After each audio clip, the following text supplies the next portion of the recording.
The night Olivia Harper's world collapsed began with the sound of a suitcase hitting the hardwood floor. The echo spread through the house like a cold announcement that her life, everything she had been holding together, was breaking apart for good. She remembered standing in the doorway of her home in Charlotte, North Carolina, feeling as if time itself had paused just to watch her fall. Her husband, Mark, a man she once believed would hold her through every storm, looked at her with an emptiness colder than winter. He didn't yell, didn't curse, didn't argue. His cruelty was painfully calm as he told her she had failed him, failed their marriage, failed as a woman. All because her body could not give him a child. In that instant, Olivia felt as if the floor had slid out from under her, leaving her suspended in heartbreak and disbelief. And when he opened the front door and told her to leave, she realized she was being thrown out of the home she had poured her soul into, the home she thought would one day hold a child's laughter. If you believe no woman deserves to be abandoned for something she cannot control, please like, comment, share, and subscribe to the channel. Your support helps spread stories of hope and second chances. The cold air outside slapped her face as she stepped onto the porch with nothing but her handbag and a heart that felt bruised and bleeding.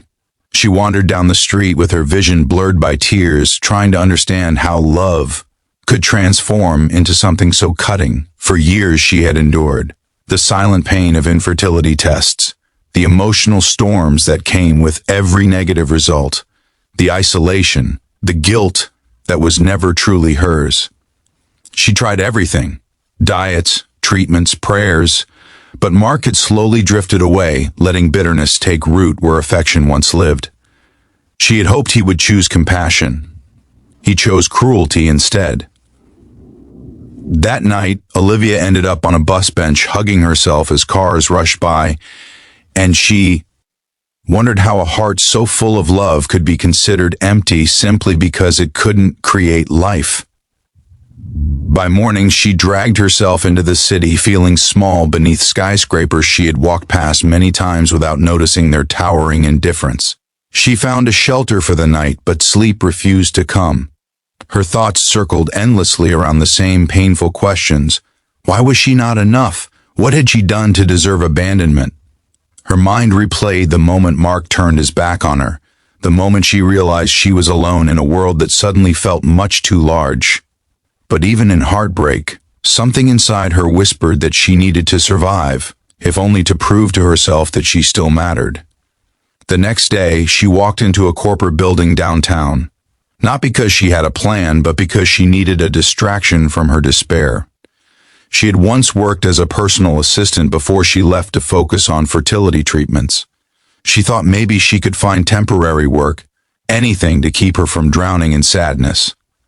The reception area was polished, bright, and intimidating. She felt severely out of place, standing there with tired eyes and clothes that still carried last night's exhaustion. But she filled out the application anyway, hoping for a miracle she didn't quite believe in.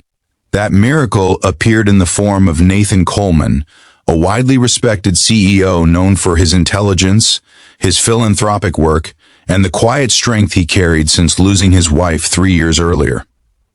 He was a single father of 3, 12-year-old Owen, 9-year-old Harper, and 5-year-old Noah.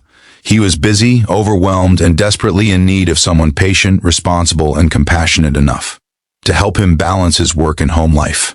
When Nathan walked through the lobby and saw Olivia sitting there, studying the job form with trembling hands, something in her fragile posture caught his attention. Her eyes looked like they carried storms, but also the will to endure them. He invited her upstairs for an interview, not knowing that this moment would become the turning point in her broken story. Olivia didn't try to hide her truth during the interview. She spoke with quiet honesty about her past job, her dedication, and the struggles she had faced.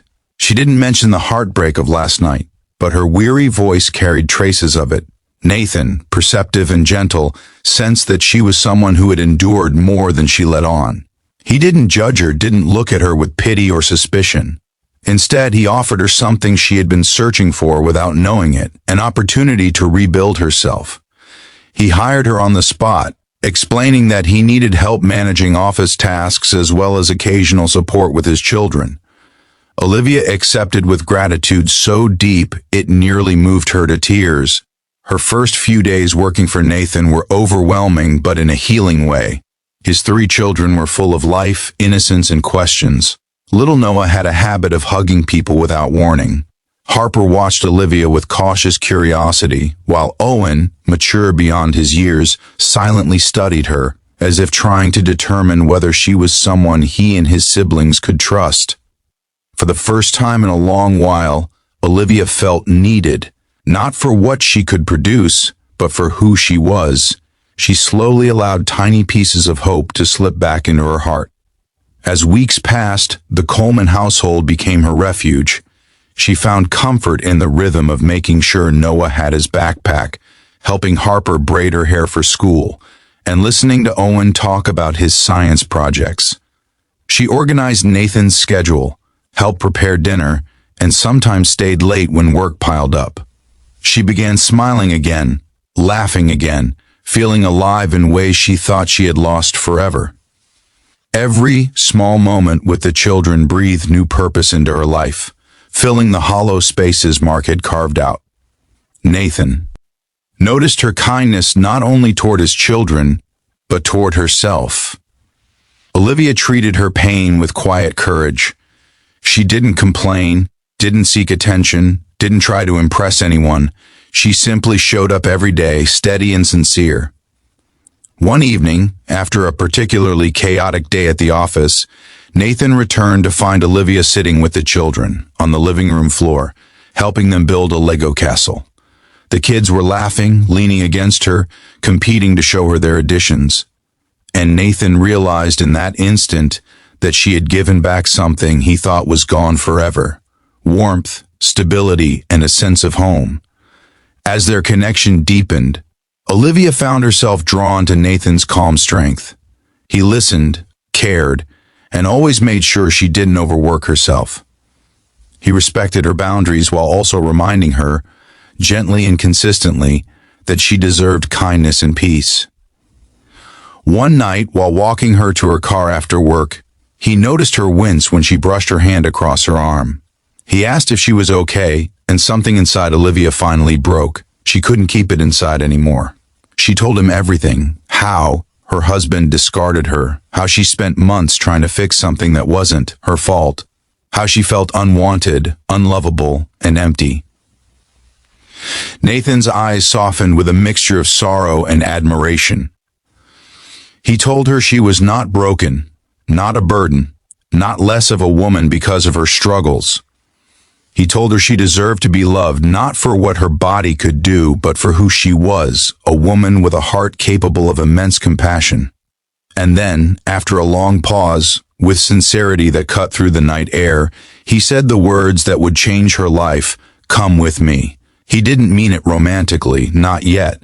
What he meant was, come out of the shadows of your past. Come into a place where you are valued. Come be part of something that needs your light. Olivia followed him back inside, where the children were waiting with drawings they made for her. In that moment, she realized she had been searching for belonging in the wrong place. Sometimes family is not the one you are born into or married into. It's the one you walk beside when your world is falling apart. Months later, the bond between Olivia and Nathan deepened into something unspoken but undeniable. The children adored her, and Nathan found himself grateful every day that she walked into his lobby by chance. Their hearts slowly healed beside each other, not through dramatic declarations, but through shared dinners, late-night conversations, and the quiet comfort of knowing someone finally understood by the time spring arrived. Nathan gently asked her if she would stay, not as an employee, not as a temporary presence in their lives, but as part of their family. Olivia's eyes filled with tears as she realized fate had taken everything from her just to lead her to something stronger. Love built on acceptance, not conditions. If this story made your heart ache and heal at the same time, please like, share, subscribe, and let this video reach someone who needs to hear that second chances are real. Before we end, drop a comment below telling us which moment touched you the most. Your words matter more than you know.